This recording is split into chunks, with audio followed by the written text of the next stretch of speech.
Peace and good morning. Welcome and welcome back to the Perpetual Peace Show.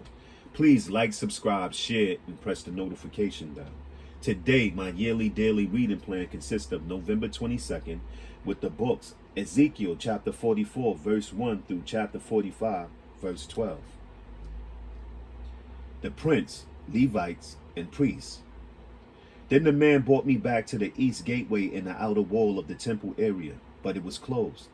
And the Lord said to me, this gate must remain closed. It will never again be opened. No one will ever open it and pass through, for the Lord, the God of Israel, has entered here. Therefore, it must always remain shut. Only the prince himself may sit inside this gateway to feast in the Lord's presence, but he may come and go only through the entry room of the gateway. Then the man brought me through the north gateway to the front of the temple. I looked and saw that the glory of the Lord filled the temple of the Lord, and I fell face down on the ground. And the Lord said to me, Son of man, take careful notice. Use your eyes and ears and listen to everything I tell you about the regulations concerning the Lord's temple. Take careful note of the procedures for using the temple's entrances and exits, and give these rebels, the people of Israel, this message from the sovereign Lord. O people of Israel, enough of your detestable sins. You have brought uncircumcised foreigners into my sanctuary, people who have no heart for God. And this way you have defiled my temple, even as you offered me food, the fat, and the blood of sacrifices. In addition to all your other detestable sins, you have broken my covenant. Instead of safeguarding my sacred rituals, you have hired foreigners to take charge of my sanctuary. Chapter 44, verses 6 through 7, the scriptures explain. Refusing to obey God's will always has painful consequences. God has clearly revealed his will for his people, but they had ignored the guidelines God had graciously provided. They had rebelled against the plan God had laid out for them. God has clearly revealed much of his will for us in the Bible. It is our responsibility to follow it. Since there are consequences for failing to obey God's will, we would be wise to diligently seek God's will for our lives and then do whatever is necessary to carry it out. Ezekiel chapter 9. Chapter 44, verse 9. So this is what the sovereign Lord says. No foreigners, including those who live among the people of Israel, would enter my sanctuary if they had not been circumcised and have not surrendered themselves to the Lord. And the men of the tribe of Levi who abandoned me when Israel strayed away from me to worship idols must bear the consequences of their unfaithfulness. They may still be temple guards and gatekeepers, and they may slaughter the animals bought for burnt offerings and be present to help the people. But they encouraged my people to worship idols, causing Israel to fall into deep sin. So I have taken a solemn oath that they must bear the consequences for their sins, says the sovereign Lord. They may not approach me to minister as priests. They may not touch any of my holy things or the holy offerings, for they must bear the shame of all the detestable sins they have committed. They are to serve as the temple caretakers, taking charge of the maintenance work and performing general duties. However, the Levitical priests of the family of Zadok continued to minister faithfully to the temple when Israel abandoned me for idols. These men will serve as my ministers.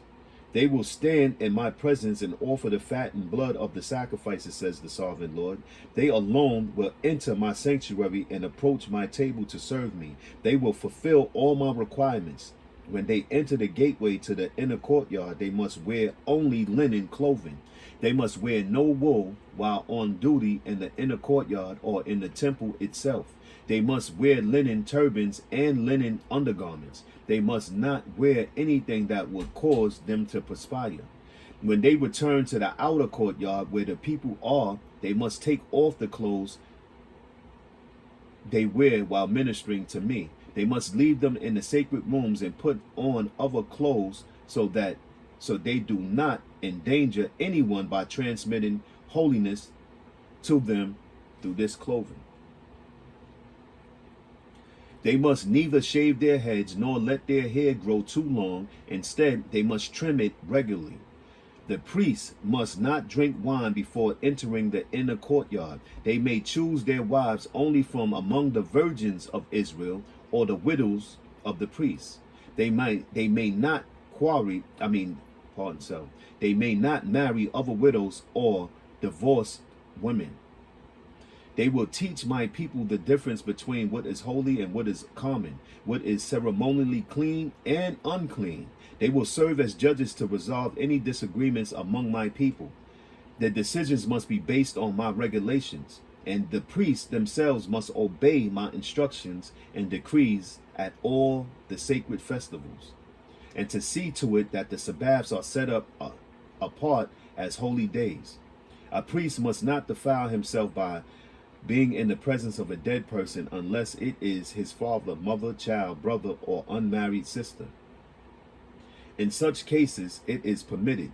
Even then, he can return to his temple duties only after being ceremonially cleansed and then waiting for 7 days.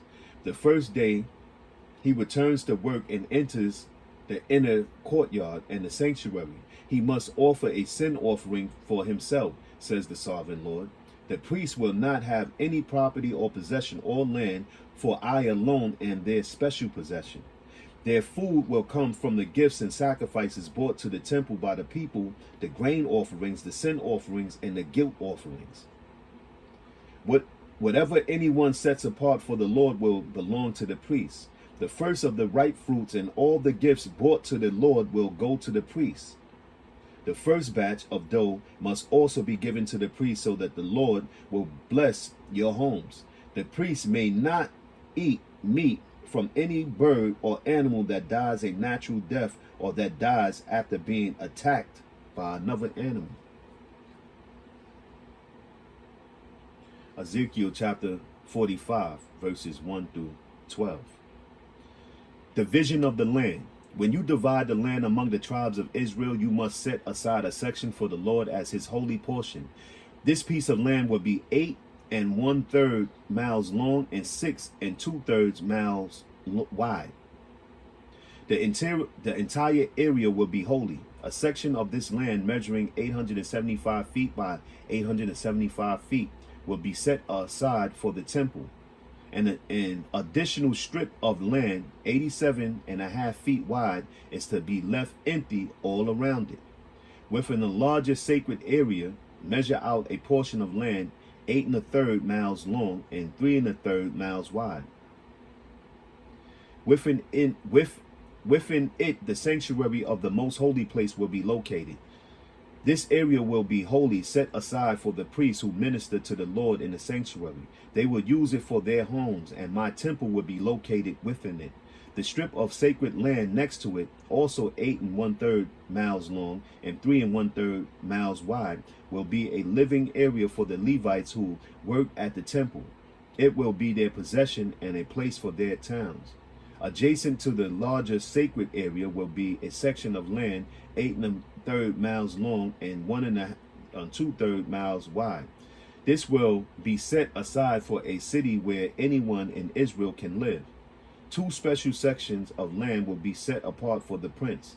One section will share a border with the east side of the sacred lands and city, and the second section will share a border on the west side.